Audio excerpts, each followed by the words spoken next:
Now, you ready for your speech?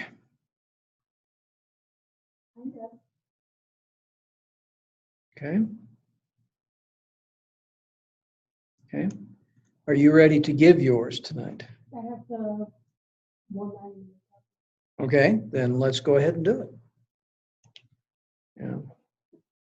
Because yeah, I got your text. So we'll talk about the final speech in a few minutes. But we'll let Erica start off. So first I want to start off asking, have any of you ever worked in food industry before? I worked at Wendy's customer service. I did everything as cashier, and then also like at a window, and then I was a busser, and I also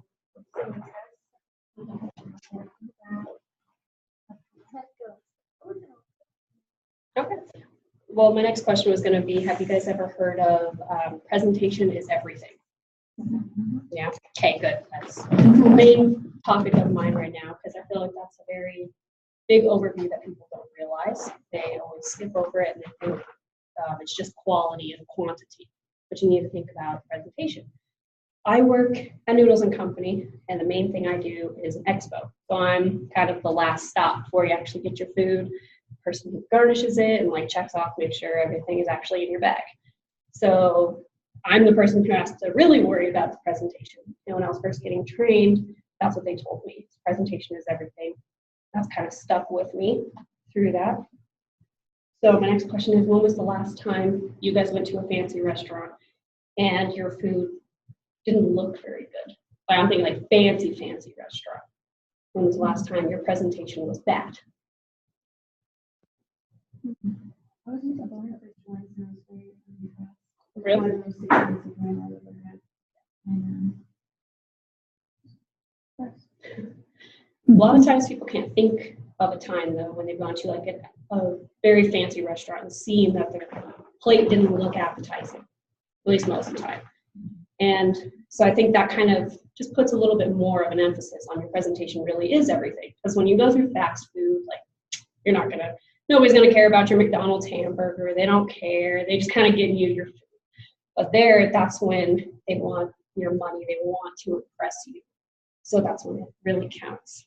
So the three main concepts that I look at when you do that, and you need to really think about why it matters and how you can make that difference, is make sure that your plate is actually the right size, fits the proportion of the food, because sometimes, not right. And it's your first impression.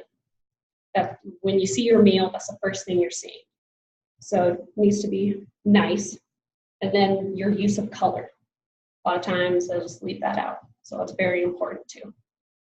So firstly, I want to talk about the plate size. A lot of times when you go to like really fancy restaurants, they'll have pretty big plates, small portion of food, because they want to give you all the extra details. Really make it look presentable. It's nice. But at the same time, you can be dissatisfied at the end because you don't really get the full, you're not really full at the end. You don't have everything. You always want to get a dessert, but even those, sometimes the plates are big and stuff. So you never really know. But at the same time, if you go to another restaurant, what else do they do? Give you a small plate with a mountain of food. Oh, you can't eat it all. So then take leftovers, and sometimes leftovers are amazing. I love leftovers, but after a while, they can get kind of tiring. So make sure that when you're doing that, you have to get the right plate, nothing too big, but something big enough that you can actually fit everything on. The next thing was first impressions. Everything, like obviously, once you get the meal, you're going to eat everything, but if it looks like a bunch of mush together, is it going to look appetizing? No, you're not going to want to eat something that looks like what you feed a pig. You want to eat something that looks appetizing. And so I like to think about it as if you're going for a job interview or if you're going on a first date. You go in for a first date and you meet a guy or girl sitting there, their hair is all messy. You're going to like a nice restaurant and they're not dressed like that. They're kind of dressed in their casual sweatpants, whatever. You're not going to be impressed. You might not want to go on a second date with them. I think about it the same way. If you go to that restaurant, they bring out something that kind of looks like a pile of mush. Are you really going to be impressed with that? Probably not. Third, the color of your dish is also a big thing. A lot of people kind of going in with a big pile of mush. Kind of another thing you need to think about is color. Sometimes people like to put too much in there. But you don't want to do that either because that can be kind of distracting, make you too much crunch, texture, that kind of stuff is very important. And I think a lot of people in those cases, they forget about the garnish and what goes on top. A lot of people like just throw everything into their food.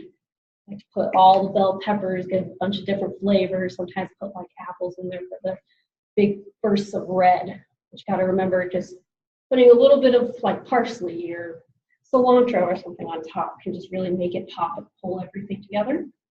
Don't go too much on the actual food itself. And then overall, I want you to, next time you go into a restaurant, whether it's super fancy like Bonefish or like Rosito Grill or something like that, or even just Noodles and Company, look at your dish and really think about how it's presented. Bold, proportion size, is it too much? Or you end up going to take a bunch of leftovers home, or it's actually a decent amount to feed you. Is the garnish on it good? Is the coloration in it good?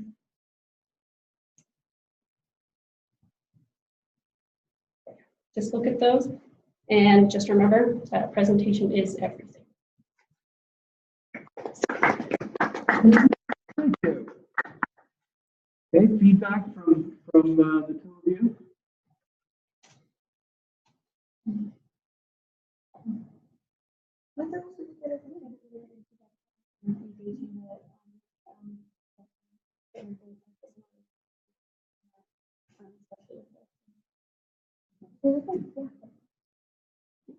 I'd give you props for not reading directly from a script, like word for word. I know you had some notes and you had to check them every now and then, but that's usual. So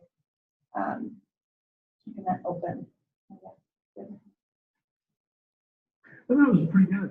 I thought, considering this week we're doing presentation A, that topic was kind of a little tongue in cheek, which is great. I don't mind that at all. And indeed, I thought you handled it well because I have had all those experiences. I've never had a bad presentation at Bonefish. Yeah, me either. But- I was surprised at that. Yeah, but I have had other reasonable restaurants where basically it's through the food. Now, if you're someplace getting a hamburger, you know, maybe you don't care. But again, if it comes out looking sort of unappetizing, and I give restaurants one time, because we have so many choices, you know. And I'll tell you a funny story. I was visiting some people in Los Angeles, and we went out to dinner. And the guy that I was visiting was telling me about going out to a Mexican restaurant with his wife about a week before. And when the guy brought out what they ordered, he said, "It's terrible. It's too bad it didn't look that I sent out." And then he brought something else out, and it was just as bad. And so he said, "You know, I don't think I should pay for this." And the guy looked him square in the face and said, "If I let everybody complain about my food not paying for it, I'm broke." What message is he missing? Your food needs to change, obviously. Yeah, maybe you should look at the way you cook your food. If you did. Yeah. Because I still laugh at that. Business, but it was just, you know, you're not yourself. You know, but yeah, The very best restaurants. Presentation matters, but the food still has to be good.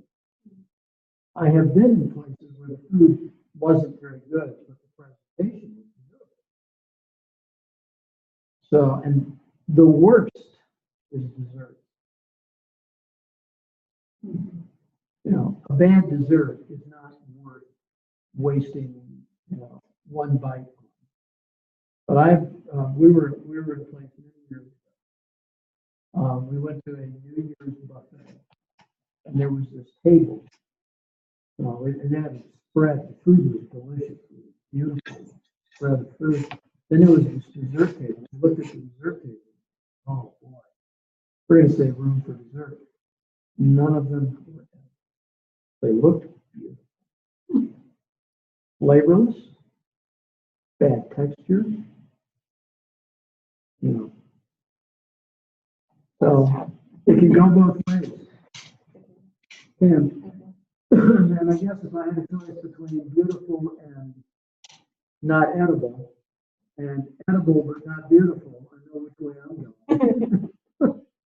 Nice to be able to eat your food. Yeah, but it is nice. Presentation. I think that I've always, every time I've been to Noodles and Company, I haven't been to Fort Collins. But every time I've been to a Noodles and Company, I thought that the food was presented nicely. Even the takeout was nicely done. So it's nice to know that they have that ethic. Thank you. So, turn this back around. I don't know if we're actually getting much recorded or not. I don't even know if the microphones are working. And at this point, you guys are here.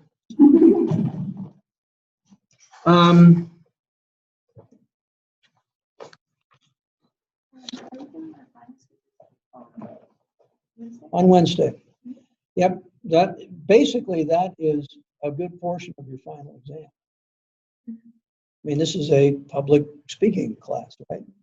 So your final presentation should be your final. So one of the things that I wanted to do is just talk a little about presentation aids. But I wanted to give you guys a chance to practice tonight for your final speech on Wednesday. And Erica, do you know what yours is going to be? Well, you might want to think about that in the next few minutes.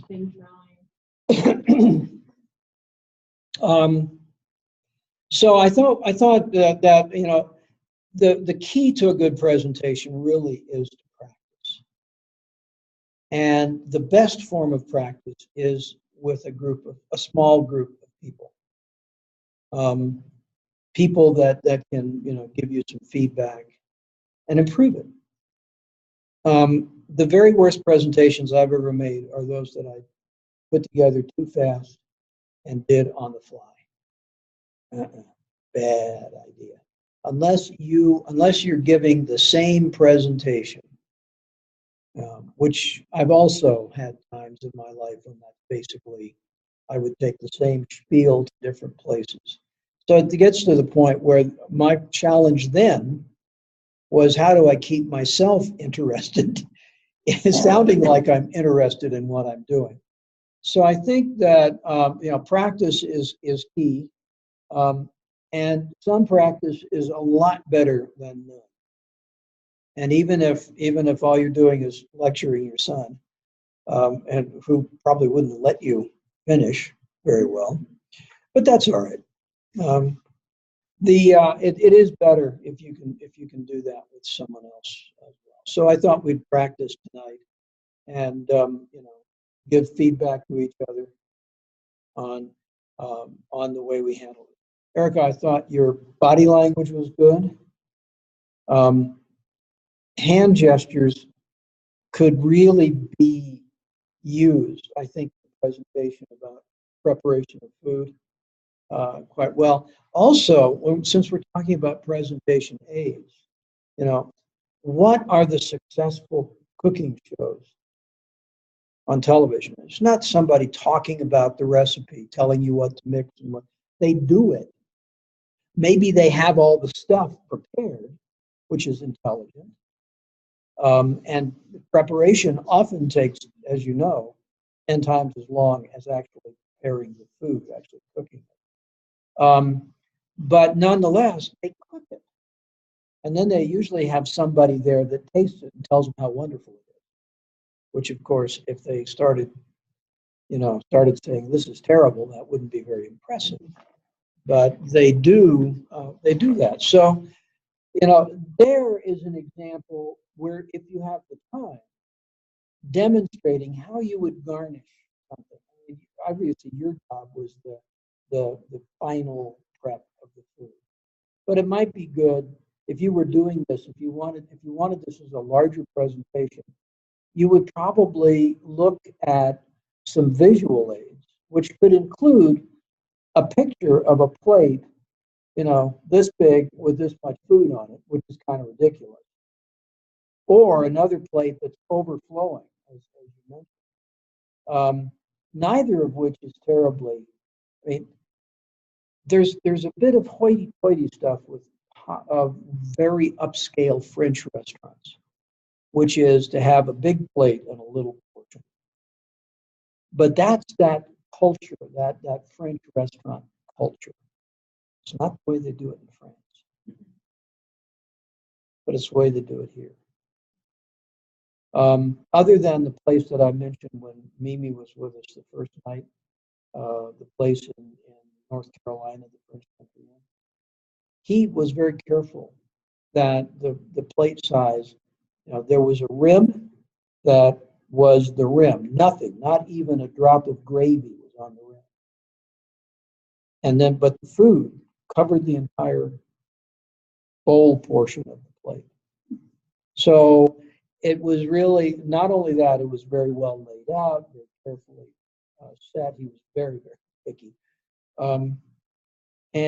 So yes, there are places that do that. But I mean, I've been in some really big name restaurants on the East and West Coast, and altogether too often you're paying $50 for a plate of food, and it's on a plate like so, and you've got this food. Plenty of food. We overserve in this country. If you want to see overservice, go right up here on College to Inc. Mexican restaurant. Plates like that, absolutely full of food. When we go there, we take home leftovers for at least 2 more meals each because they serve so much. It's also more expensive. It makes other restaurants look cheap, other Mexican restaurants. On the other hand, 3 meals for $14 ain't bad. But their presentation is typical Mexican. All the food there and piled up and spread around, and the beans and the rice and the other. So there's a style there too, but it really is. It's really a different sort of culture here. We've spent a lot of time in Europe, and they don't serve big portions, but you get plenty of food. So, we tend to overdo it here. Bigger is better, right? Guys ever heard of something called the Heart Attack Cafe?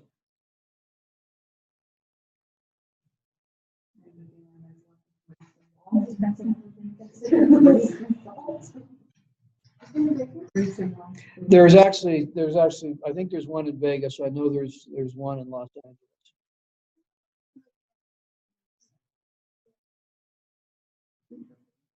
No, I don't think so. That's not what I've heard about it.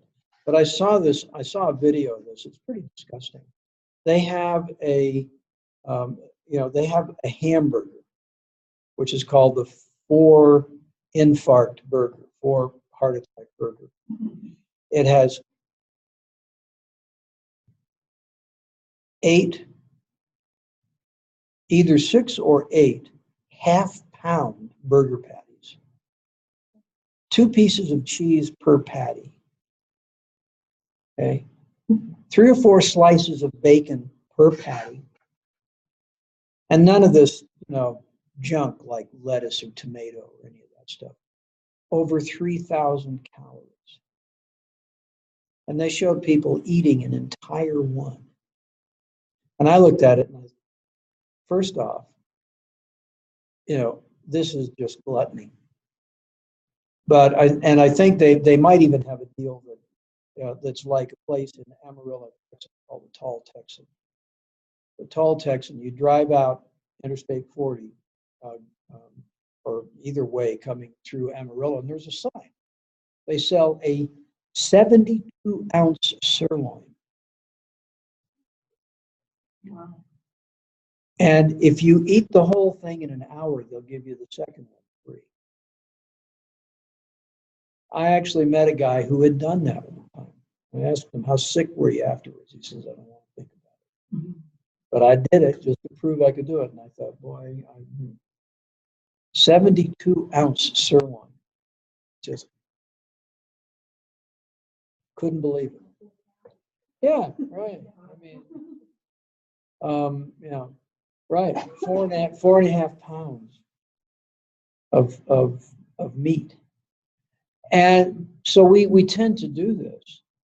On the other hand, that's also marketing. It's also you're marketing to a certain group of people. But I've always I talk about. I used to teach a section on nutrition when I was teaching down in Denver, and I always talk about the Heart Attack Cafe, and everybody's sort of, that's terrible. There's nobody who says, gee, I want to go there. I mean, unless you want to go in there and buy that hamburger and eat hamburger. That'd be kind of boring. But nonetheless, we do that. But in terms of aids, presentation aids, there are lots of different forms that you could use with that talk you just gave tonight. I'm not saying you should have, please don't take that as criticism. But it's just thinking about how you would do that. You could really do a lot. Just bringing in some things to show, demonstration, objects. You could, as I say, you could have slides with pictures of really nicely presented food and pictures of glop, mush.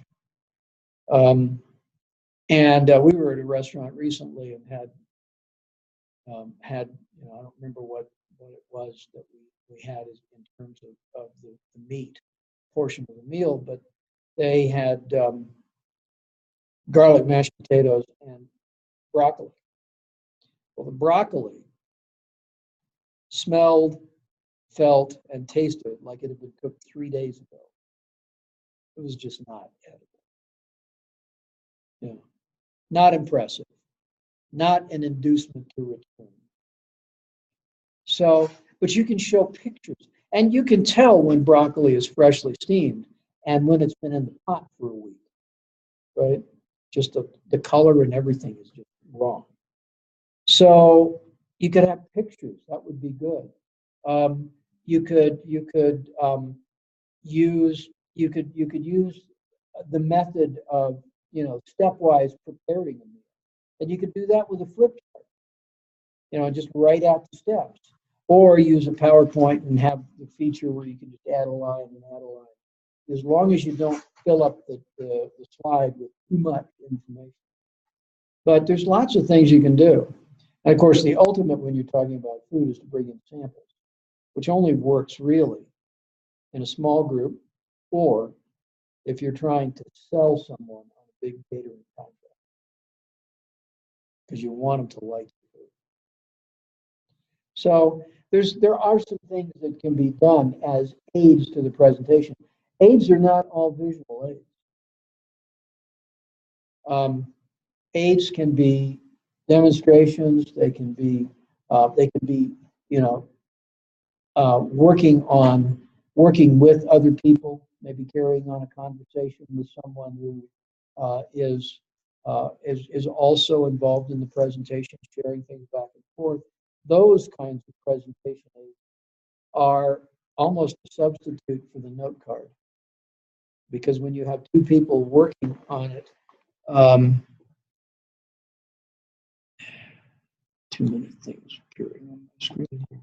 When you have two people working on a presentation together, they really complement each other. and you can keep each other on track. So there, the second presenter is also a presentation. So there's lots of things. Moving around and keeping people interested in and using your body and making gestures. Body language is also a presentation. The videos last week showing of the guy showing about how to use the body and move around and stuff. That's an aid to a presentation because the object is to keep people interested, keep them wanting to hear more. I want to know what the next sentence is. That's when you have your audience hooked. Is when you can tell that they're just really, they're waiting for the next tidbit to come out. So there's lots of ways to do that. So when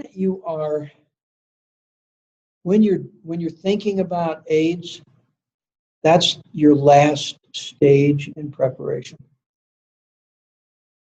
Because the aids are not the presentation. The presentation is the information you're giving. And you gave some good information. The presentation, and so did you, and well, all three of you did in your speeches here. All three of you gave good information. The need, Carol Ann used a PowerPoint, and the two of you just spoke. There is nothing wrong with doing either of those, especially for a very short presentation. Longer presentations need to be broken up because audiences do get the twitches after a while. And there's where you need to be looking for the feedback. When you see the audience starting to twitch, you know you need a change. So you should always you should never let them get to that stage. If you're giving a presentation, many presentations you're given a half-hour slot with 15 minutes for questions. That's been a format that I'm used to. About every 3 or 4 minutes, throw in a change of pace, throw in something, ask a question to the audience, make them think. I liked you starting off saying, who's had a bad presentation? And I got a surprise. I've never had a bad presentation at Bonefish. I'll keep that in mind. I'll watch for it now. And it could just be that it was a bad night. Yeah. But that is something to think about. But it was good to ask that question, and you got some immediate feedback. And I was sitting here thinking, I was thinking about the mushy broccoli, and thinking, well, I wouldn't go back there. And that wasn't a presentation so much as, it was just not appetizing to try to eat. I'm sure it was perfectly nutritional. But, generally go to a restaurant because you're interested in the nutritional value of it. That is an era from the 70s and 80s when we had a lot of restaurants that really pushed the idea that they had really good, nutritious food. And that was real big. I haven't seen that as much in the last few years. Are there restaurants that have good, nutritious food? Well, among the sort of quick places, you've got Panera and Noodles and Company that are sort of in that space now and do a pretty good job. But there used to be, I can remember when we lived in North Carolina, there were in the city of Durham where we lived, there were a couple of so-called upscale restaurants. They called them, now upscale in North Carolina is not upscale in New York. Okay, you'd have to keep that in mind. But these were restaurants that used all fresh ingredients. Some of them bought everything from local farms, and really cooked nice food. And they made a good they made a good living at it, but the work was such that after about 20 years, they both just closed up shop. And it wasn't because they lost business. It's because they just were exhausted from doing that.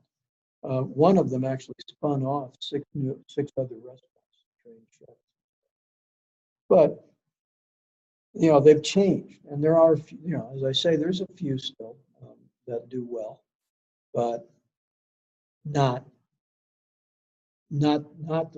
what we were seeing in the 70s and 80s when we did more of that.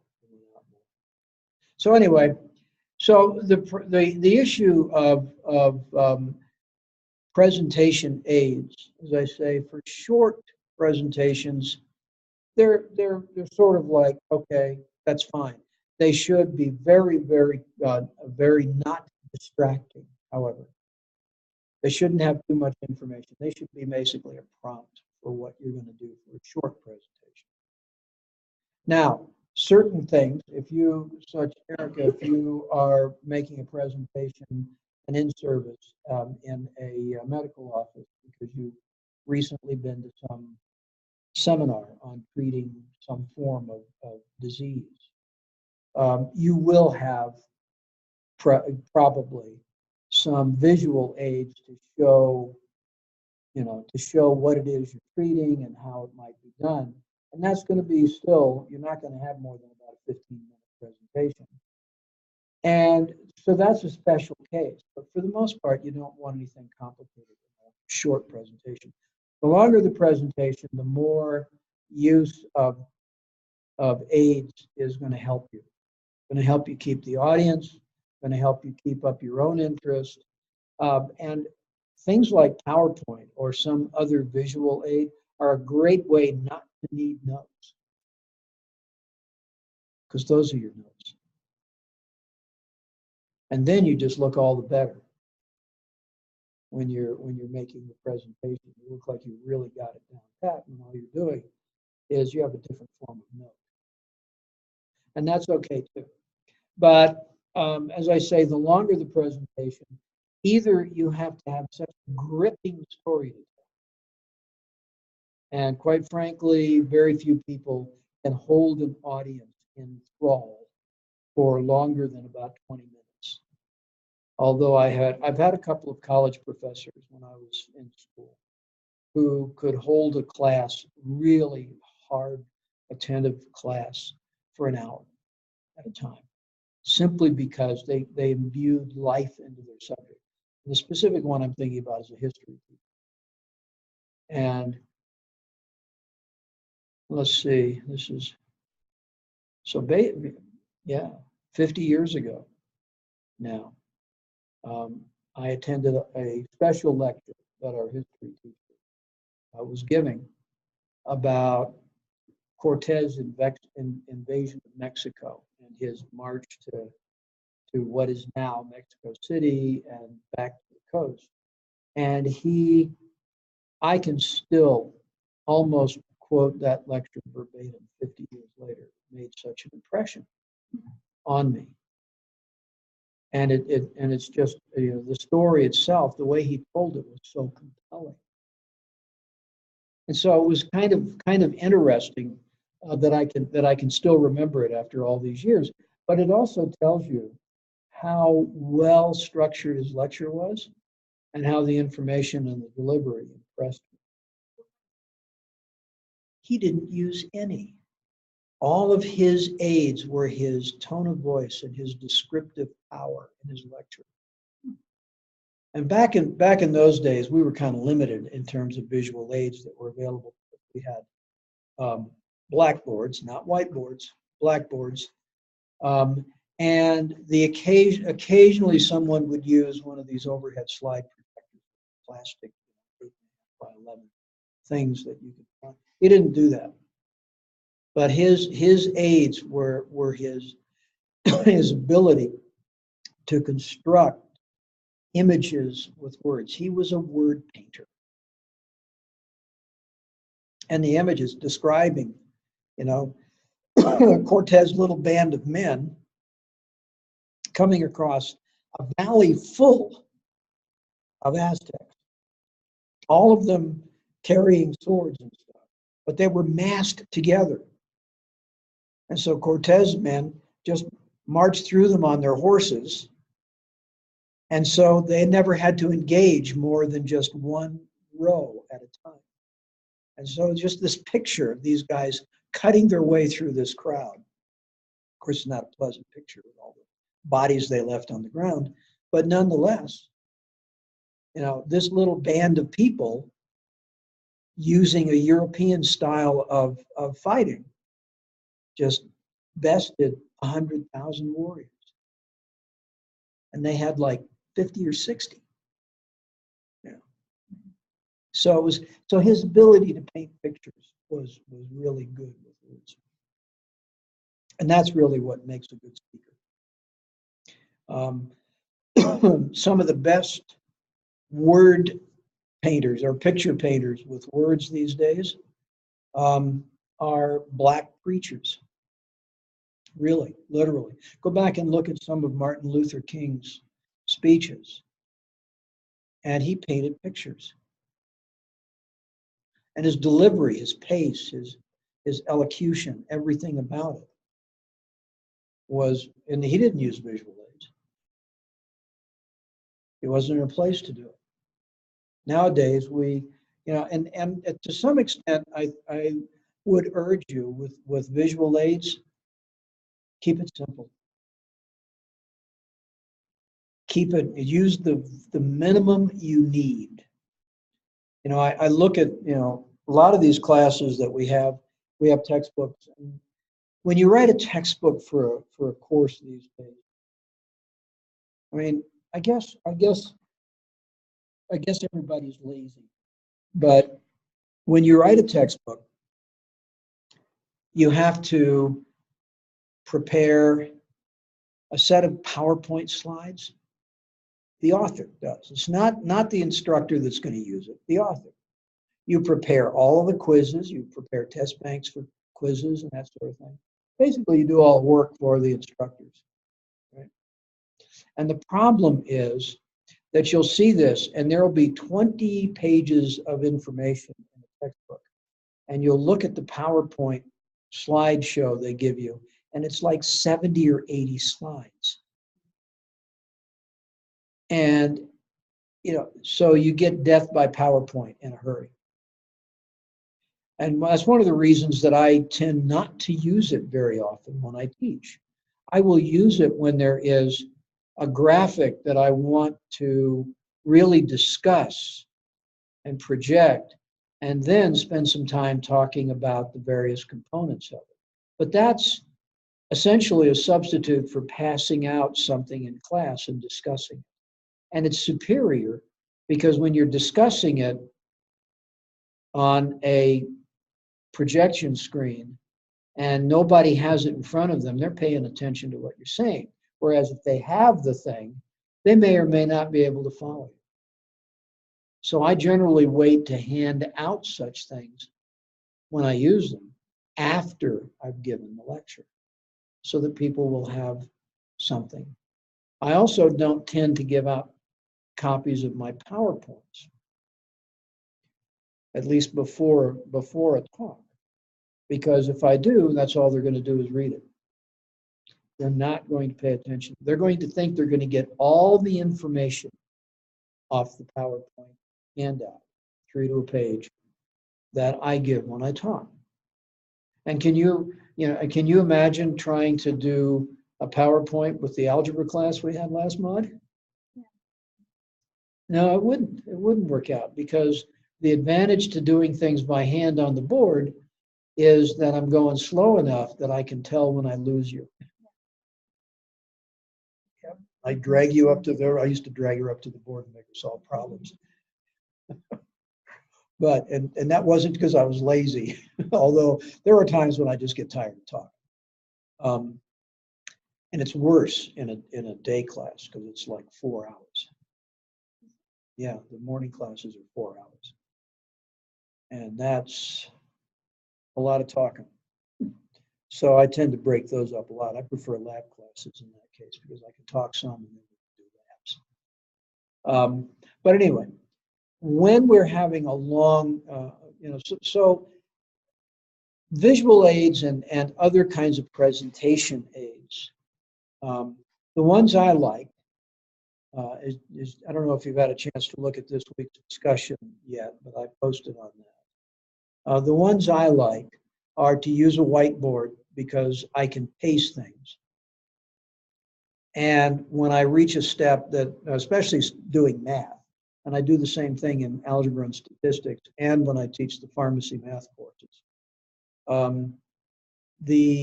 I want to go through step by step and run the risk of boring the students who still remember their high school algebra, to make sure that the students who have been out of school for a decade and will remember once they're exposed to it, but are kind of nervous.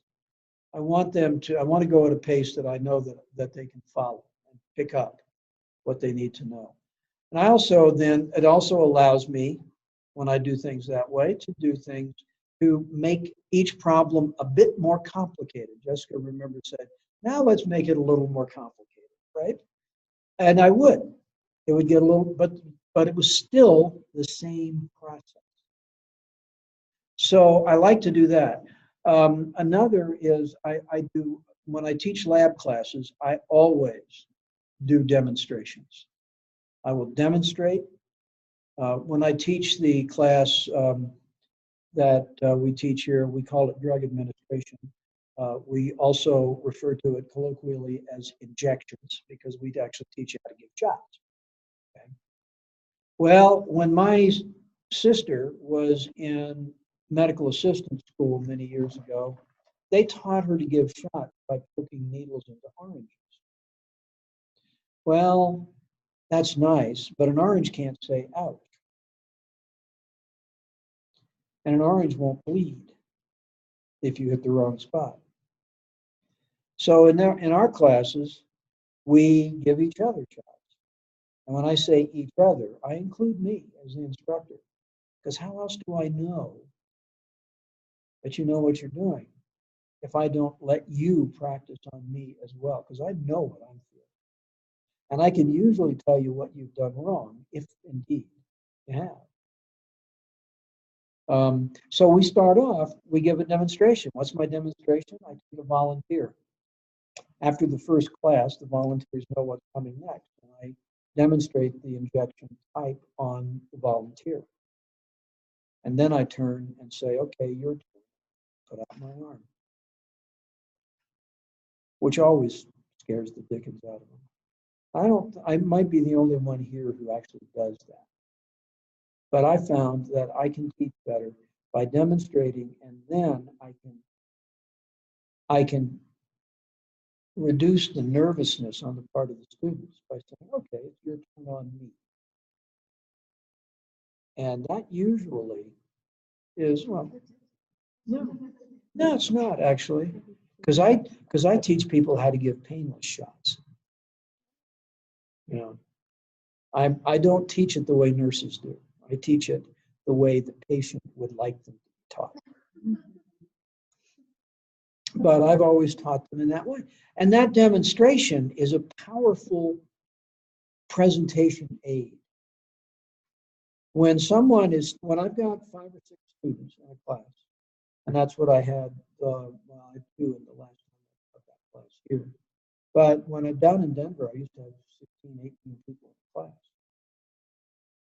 When I have that many people in a class, it is really powerful to see and have them watch me, the technique I use, giving an injection. And it really, what they see is exactly what I want them to see. It's easy to do it right. So, that's another one that I really enjoy.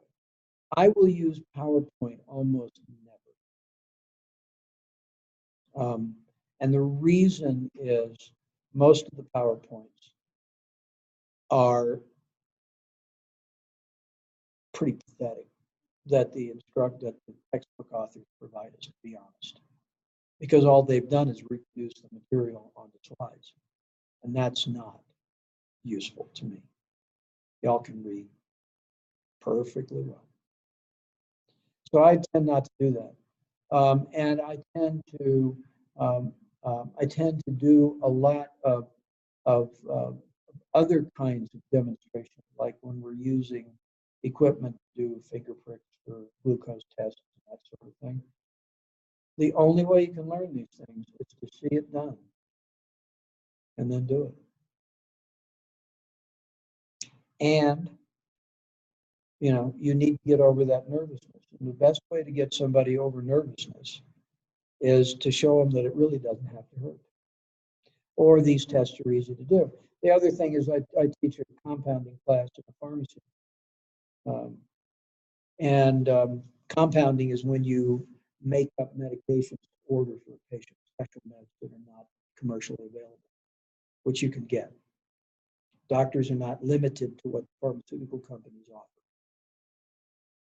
And there are pharmacies that specialize in making individualized medications for patients.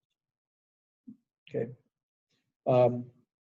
And they're everywhere. I think I've seen a compounder in Loveland. I know I've seen one here. And I think I've seen another one down in London. I'm not talking about a cannabis pharmacy. I'm talking about, a pharmaceutical pharmacy. But anyway, there's lots of these. So I teach students how to do this. I'm a chemist. I used to do this thing for a living, mix up stuff and make special mixtures and stuff and make things work. So we go through that. And I take it from the standpoint that if you see how I do it, understanding that my method is my method, you'll at least have some baseline for developing your own set of skills. So that's my demonstration kind of approach when I'm looking for presentation aids. And that's really, as I say, writing on the whiteboard is really good. If you don't have a whiteboard, a flip chart works perfectly well. A flip chart, is basically a 18 by 36 pad of paper, like on an easel, and they just flip over the top. That's why they call it a flip chart. Sometimes they're Post-it note types, and you can rip them off and put them on the wall so that people can see each one as you've done. Those are the kinds I like because I like to keep everything in order. But I've done that. We don't use those too much here, although we do have them. We don't use them because the whiteboard works perfectly well. And another reason that I don't like PowerPoint is most of our classrooms. Now, Paul's done it right next door, and this one's done right. LC3 is right. But LC1, the projection screen is over the whiteboard. So when I do use PowerPoint, I like to go back and forth between PowerPoint and using a whiteboard. Well, one of the reasons I don't use so much PowerPoint in rooms, and down in Denver, that's all we have. Here, at least, we've got better arrangement. But if I have to go back and forth and raise screens and turn off the projector, I'm not going to use PowerPoint. It's a waste of time. So you need to pick also what your audience is capable of seeing and making use of. PowerPoint has become popular because it's easy. And because, in many cases, as I say, if you use a textbook, you can get, as part of instructor's aids, you can get copies of all. I can't tell you how many slides I have on this computer that I use just to go through to see what's being covered and get maybe some ideas about ways to present some topics that may be different from what I do. Because one of the things that again, adapting to the audience is, okay, you're not getting this. Is there a better way I can say it? there a better way I can show it? And so I go through those slides usually quite regularly to see, okay, here's how I think I'd present it, but what are some of the other ideas? And every now and again, I'll look at something and say, I like that. And I'll use that method. I have no compunction against ripping off somebody else's ideas to teach my students. That's what we're here for. And they don't care. They don't care. They've already made their money. So they don't care either. Nor does the publisher. Again, they've made their money. So you need to adapt it to the audience. If you're, and the location. One of the things about making a presentation is where are you going to make it? If you're sitting at home, the chances are you don't have a digital projector you can hook your computer up to. Maybe you can hook it up to your television. That works perfectly well. But that's one thing you can do. But if you're in a place where you have very limited availability of visual aids or the equipment, then you have to have a way of dealing with it. This is another reason to really know your subject, because if you have to, you can do it without the electronics. And that's why I say write your speech first. Write it first. Decide if you want any aids and what kind. Visual aids or demonstration aids or props. When I was first studying chemistry, we would have, we would be taught, this was when I was in high school, we would have our chemistry teacher would take us into the lab when it was time to do lab work and would pull out all the stuff, and we'd get to handle and play with the equipment before we ever used it. And that's a presentation aid, getting the classroom in there and giving them hands-on. When I was teaching the medical asepsis class, Med 102, you haven't had that yet. Next month, okay, well, not with me. But when I was teaching it, what I would do, I was talking to Chantel about this, I would come in and part of the class was to get students used to the things that need to be sterile when they use them, like phlebotomy equipment, like lancets for taking finger pricks. We wouldn't use them in the class, but I'd have people practice. And there are 6 or so different designs of safety syringe. And I would have some examples of all of them. Some of them are expensive. Like there's a type of syringe that, you poke the patient, push the plunger, pull the needle out of the patient, and then push the plunger a little harder and the needle snaps into the barrel. That's cool. And the first time you see it, if you don't know what's coming, you think the needle has shot out the end. So I would always make sure I was pointed at the ceiling when I demonstrated. Because the first time I did this, I just had it out there, click, and the whole class dove for cover. I said, "Oh, that was a mistake." I said, no. It goes into the barrel. Oh. So Yeah. It completely withdraws. Yeah. So it's also the most expensive type of syringe. So we don't use a lot of those. But there are other things too. So people used to using these. And the only way you can do that is to go through the presentation and then have them do the hands-on and guide them through that. That's an aid. And it's one that I've used a lot. For fun, we would, medical assistants will never actually sew up a patient. Now, I suppose if we had a natural disaster, anybody that can handle a needle will be doing what they have to.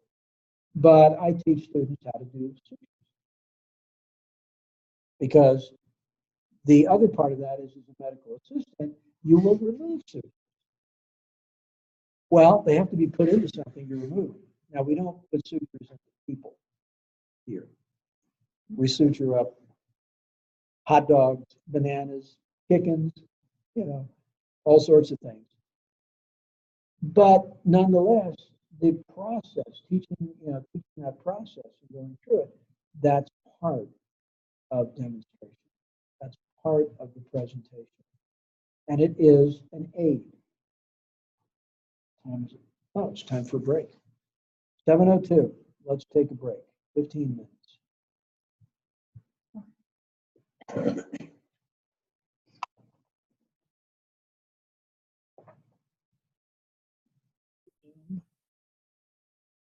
I don't guess anyone else is coming.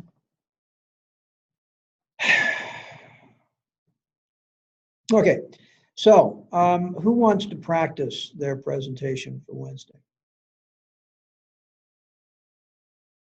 I don't give one. I mean, I watch. If you want. I mean, that part of practicing is reading your presentation ahead of time. Yeah. One of the things that happened, and again, this is one of my suggestions. Reading something like that,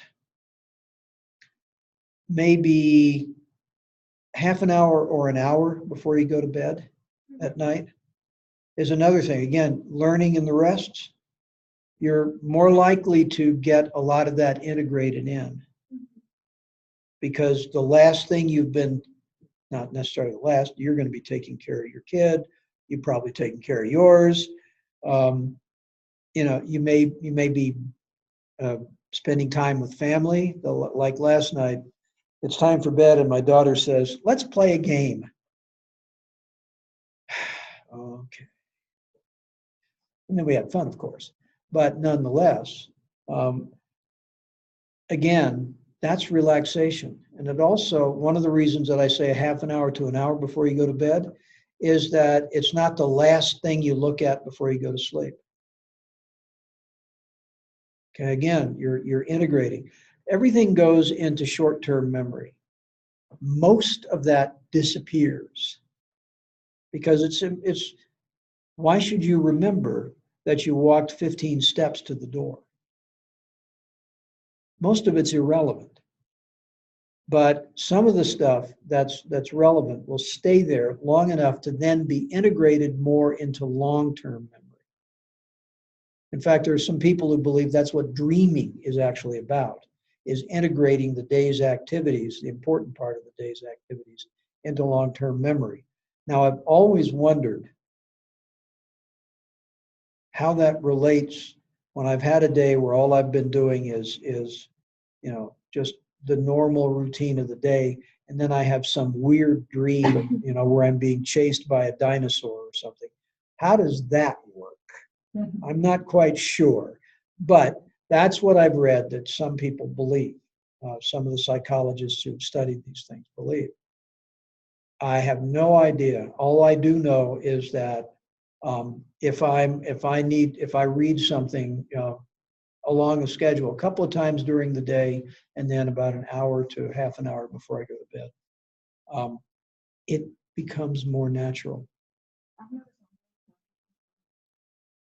Yeah. Then you're integrating it. Yeah.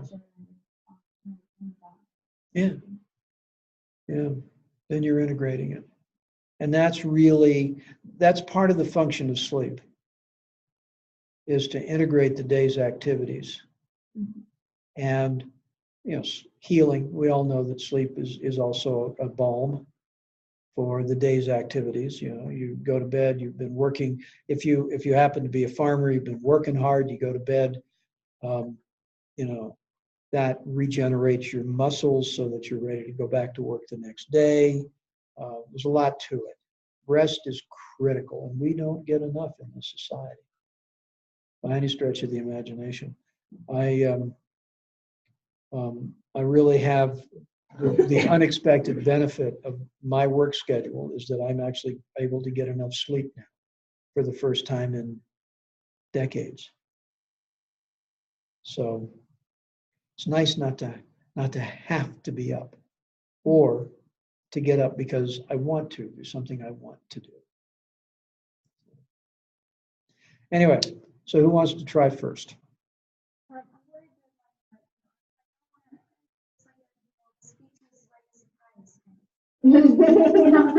Okay. All right.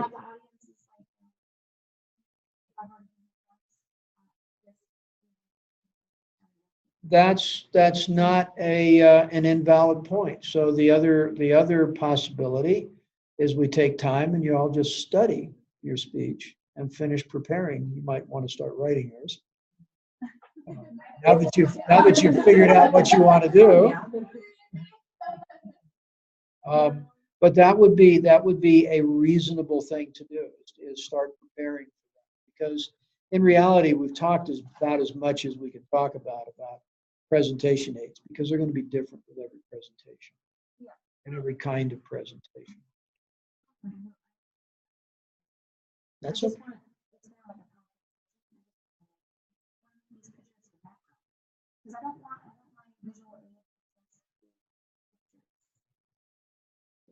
Yeah. Yeah. Yeah. Pictures are great. Yeah. Yeah.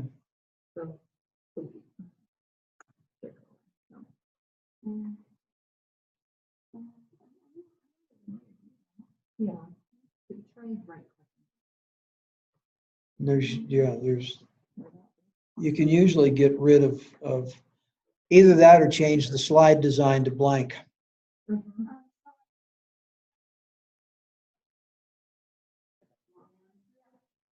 So you want to reorient the picture?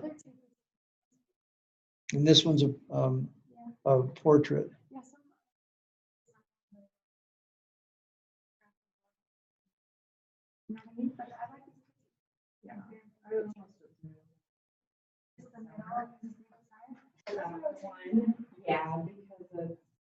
Yeah, because you can't stretch it out. No, that would look weird.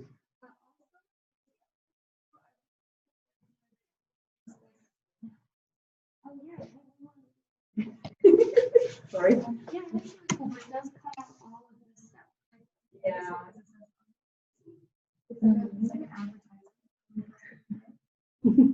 I wonder if you do that and then if there's a Zoom on it. Like,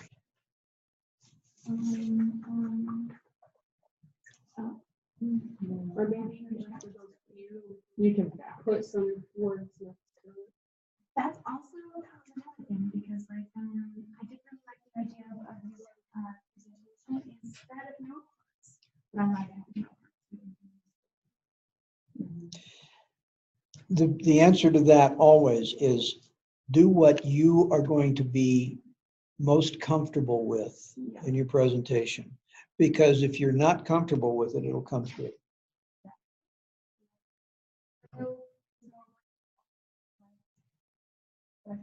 Well, have you looked at the videos from this week yet? Okay.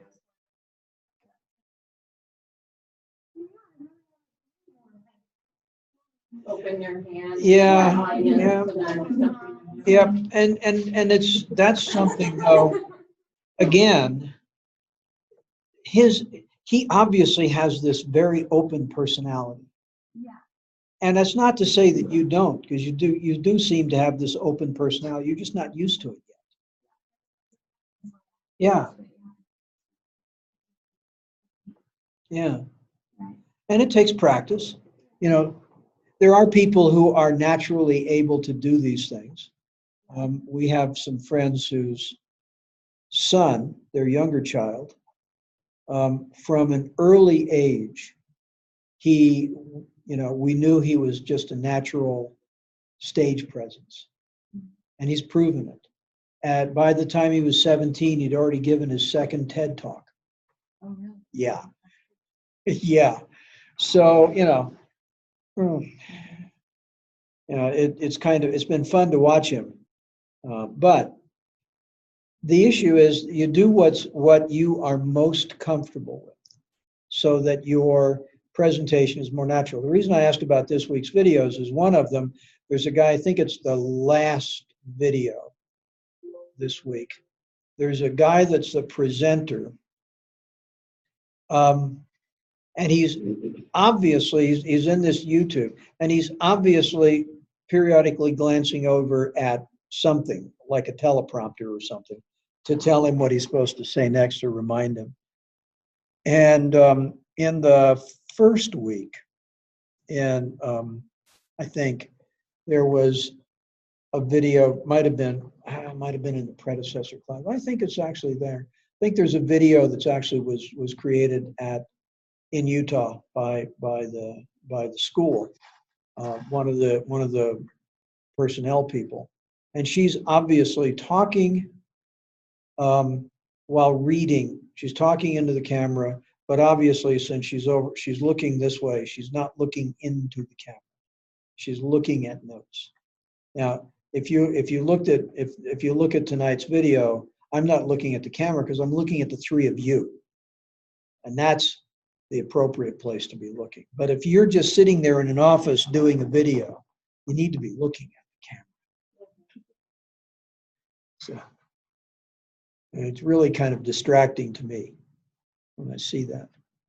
So I would say that since we have really talked around the issue, we've got about 45 minutes, talked around the issue. And Erica, you still have some assignments that you're going to get to me? Mhm. Okay.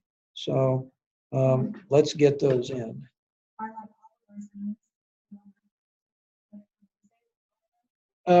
Thursday is when the due dates that are there are sort of artificially placed by the school. In general, my due dates are the end of the weekend. The last week of class, I would like to have everything by Thursday. However, since I'm not teaching next mod, if it doesn't come in till Saturday, I don't care. Okay, if I were teaching next mod, I'd care more because there's a lot of work that goes into getting classes ready each mod. So don't worry about that. If things get, weeks late, then I start taking off points.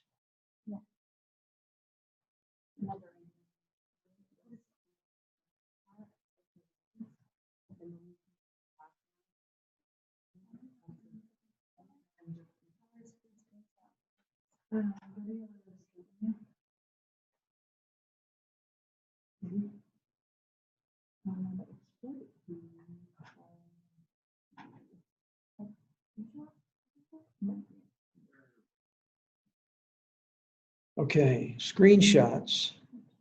There's the print screen button on your computer, which basically just copies the entire image. There's a free software download called GreenShot that you can actually zoom in on the part of the picture of the screen you want, and it'll take an image of that.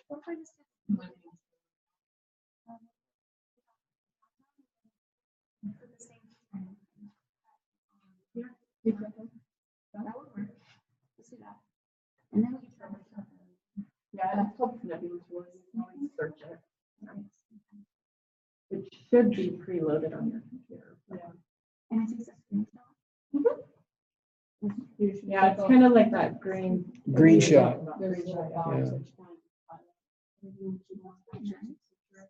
Yeah, it goes like that. Well, that was really, really nice, but I don't have a tool. Snipping tool. Do a search. There it is. And then you can add it to your home screen. And then it's easy to find because I think it's under like Windows accessories or something. Yeah. Yeah, there is a tool for that under accessories. Okay, I'm going to stop the recording, let you guys work. Anyone who actually watches this, send me an email, and the word I want you to include in the email is Bali, B-A-L-I. That's Bali.